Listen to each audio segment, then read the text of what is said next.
Okay, this is Michelle. I'm back with the second part of creating my interactive website using Wix.com's wonderful resources.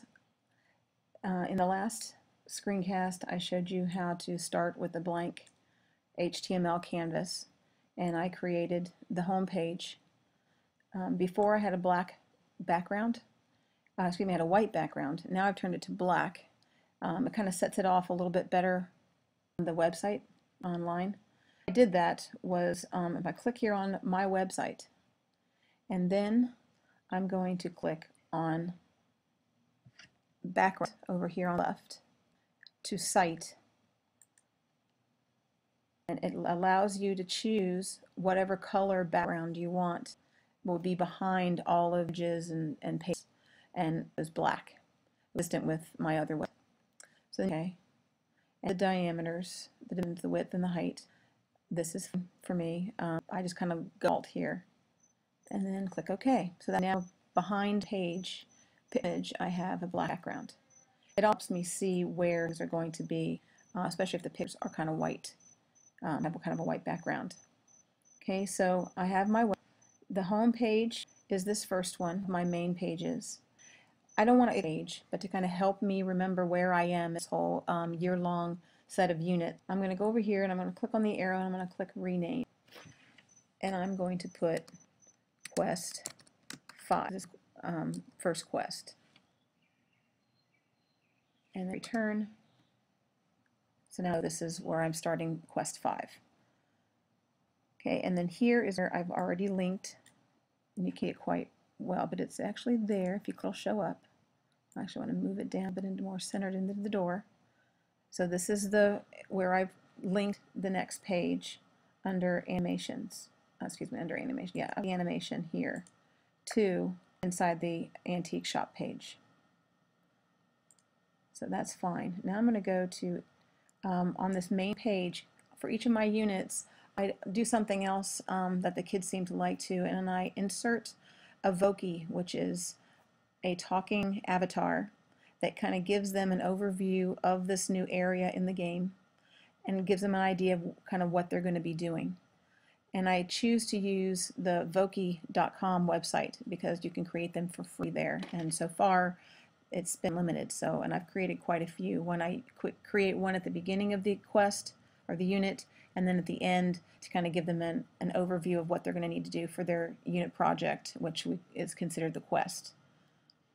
All right, so to do that, I'm going to put her here on the screen. So to add a Voki, I've already created, and I'm clicking up here out of the screen area, but this is Voki.com. I've created this Voki, which is Unit 5 intro. I've given her a background. She kind of follows the cursor around, which is kind of interesting, and the kids like it. And now I'm going to publish her. So from this site to publish, I'm going to embed her on my website.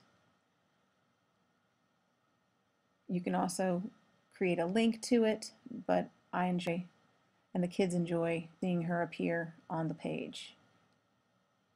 So what size do I want?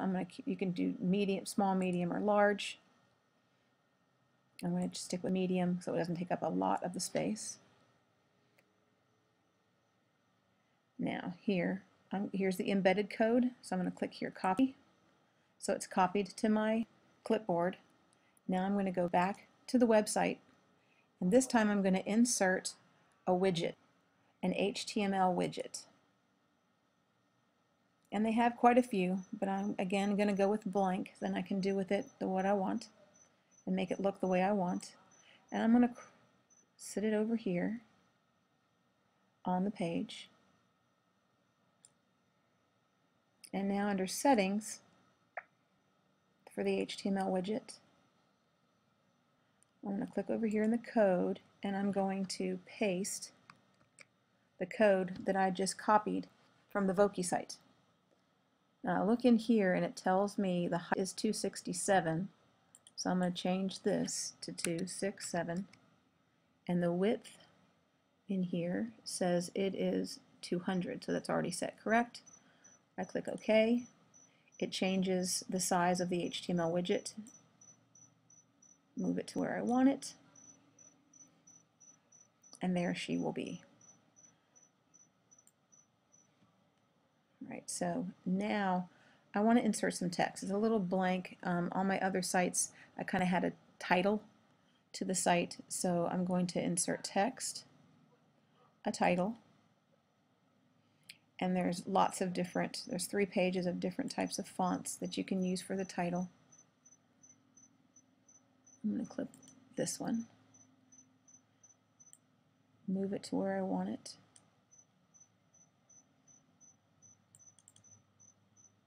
and I'm going to title it Mysterious Games. See if I spelled that correct, because that is in there. Yep. All right, so that's the title, so that'll also be there, so the kids will kind of have a little more of an idea of what's going on. All right, so to see how this works now, and if you recall, here's, oh, I need to change the inside the antique shop. If you saw my first screencast, the picture was really blurry. It wasn't that clear, so I went online and found another image.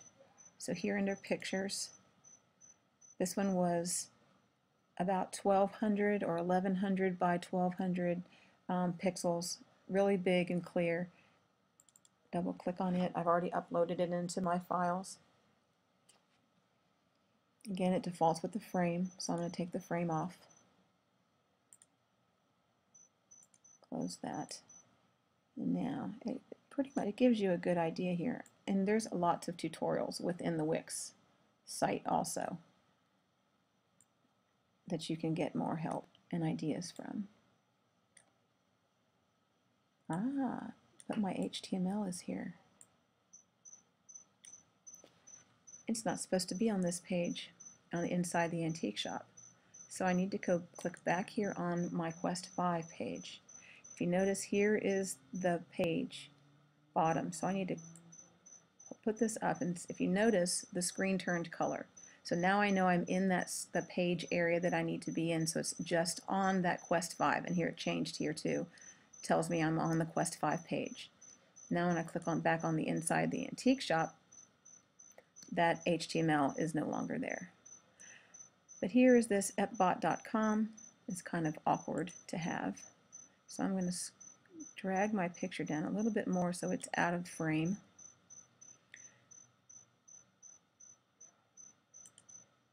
So now we're here and inside the antique shop.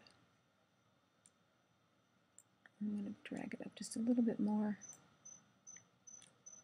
Scroll down a little more. Drag this picture down so that Alright, so now we're back inside the antique shop. The picture is a lot clearer to see. It's going to give me a lot of different things I can click on and activate images. Now if it's too big and I don't get enough of the picture in, I can go over here to the settings where we were before, and this says auto crop. See what happens? I click on stretch.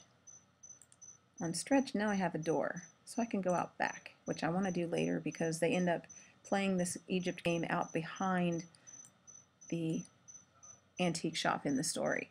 So I want to have access to that door. So I'll make sure it's there. Alright, so now I've got the antique shop in here. For later, I can continue to add more pages here or here.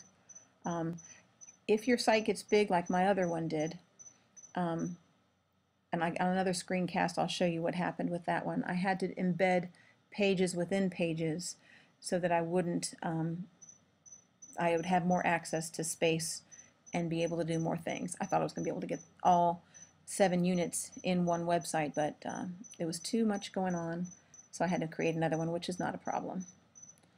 Okay, so here is my website. I'm now going to click Publish. I'm where I am I want to stop today. You can click Save, it'll publish it there too, but just remember that I'm publishing it, and there it is. So I can click on the Flipside Part 2 here to see what, and go to the actual website and check things are working the way I want them to work.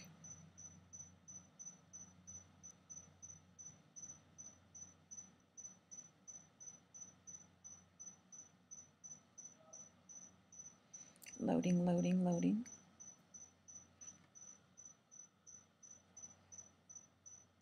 Now I said before I'm using Chrome, but it really doesn't matter which website that you use.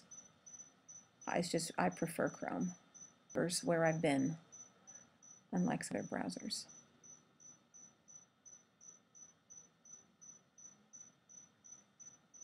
Okay, so here's the Mysterious Games. The free site will have all the Wix advertisements and things on it.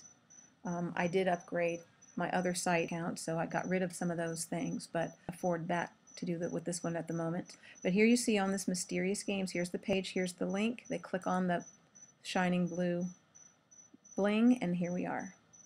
Now it just went very quickly, so there's something that I forgot I wanted to do. So I'm going to go back to my actual website where I'm working on it. Here I'm back in, you can tell because of all the page managers and things on the sides. I need to make my pages change, just like in a Keynote or a PowerPoint. Transitions from one page to another, you can change that. And once you've got this highlighted up here, you right click, or where'd you go? Here you just do left click, sorry, you left click, and you can have this drop down that says it has a choice of change transition. And there's 2 pages worth of transitions. I've been using the Polaroids. Old film is kind of interesting, and then I think it's Broken TV. I think I'm going to do Broken TV this time.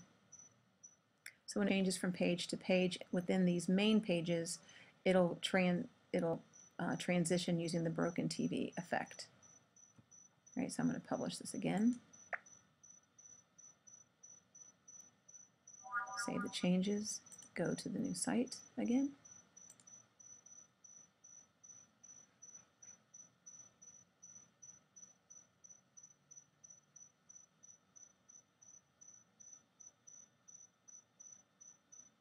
All right, so I'm back to the Mysterious Game. Now when I click on the blue bling, it does the Broken TV, and here I am inside the antique shop. So I want to show you back my accounts page, because now I've got to link the 2 sites. On this page is where I have access to all my sites. So I need to go back to Flipside. This is my original site. I'm going to manage and edit the site. Click on Edit Site. Now from the actual, when I opened up the actual new area, a URL. And I'm going back there just for a second so I can copy the URL. Nope, it's going slow. Okay, here's part 2.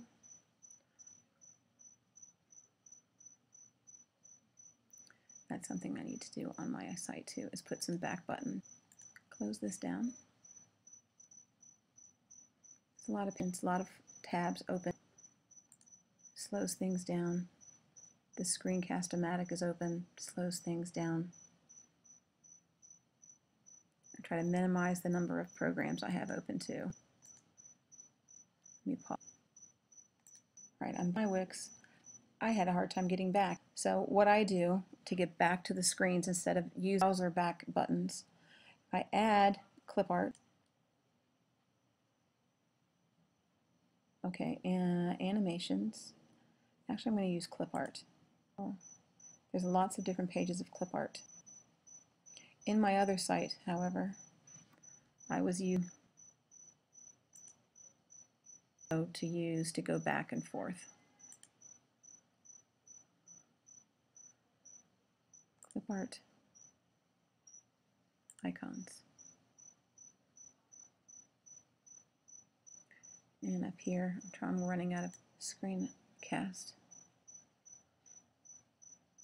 Up here, where we left off on the next screencast number 3.